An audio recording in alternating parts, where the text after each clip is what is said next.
All right, meantime, the dollar also having a memorable year. The greenback trading near its highest level since November 2022, and it's up more than 7% just this quarter. Our next guest warns the dollar's strength may be on borrowed time. David Wu held top foreign exchange roles at Bank of America and Barclays. He's now CEO of David Wu Unbound, a global forum devoted to promoting fact-based debates.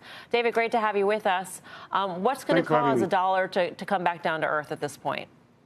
You know what? I'm going to sound a bit cliche. I want to say world peace.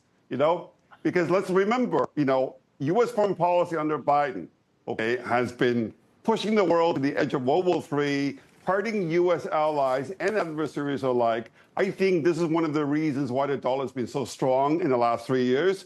The U.S.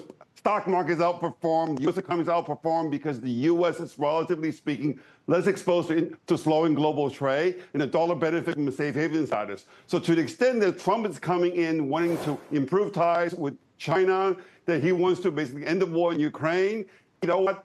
This is very good news for the rest of the world. And I think from that point of view, I'm not saying this is bad news for the dollar. I just think it's better for basically currencies of the other countries. Sure, those particular countries. And I like the theme of world peace, especially at this time of year, David, don't get me wrong. But there are a lot of other factors that are sort of, particular factors to various countries. Canada's political turmoil, France's political turmoil, the policy in Japan, where we're not sure what the path of the yen is going to be at this point, where we might see further weakening. And then also, of course, the weakness in China economically. I mean, these are things that world peace will not solve, I don't think, David.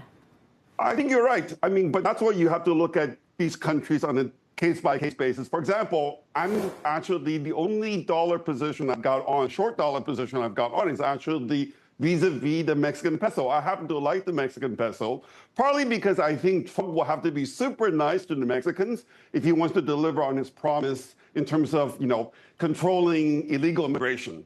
I think Mexico's already going out of its way to meet Trump halfway.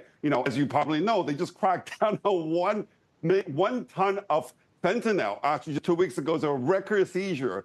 Canada is actually very interesting. I actually think Trudeau, who's facing re-election, over the next 12 months, actually has no choice but to play ball with Trump. I think this is the reason why, Freeman, his, deputy prime minister, resigned last week, because Trudeau actually decided to make peace. I think France is a lost cause. I think the bigger story, is going to be what happens in Germany, whether the federal election to be held in February can produce actually a government majority. I think it's still too close to call right now, but we shall see. Finally, with China, I think a lot is riding on whether Xi Jinping is going to accept Trump's invitation to basically attend his inauguration.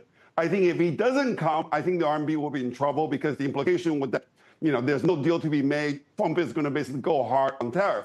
But I think if Xi Jinping were to agree to come, which will suggest a deal is in the making, I think that should be viewed, generally speaking, as very bullish for emerging market currencies.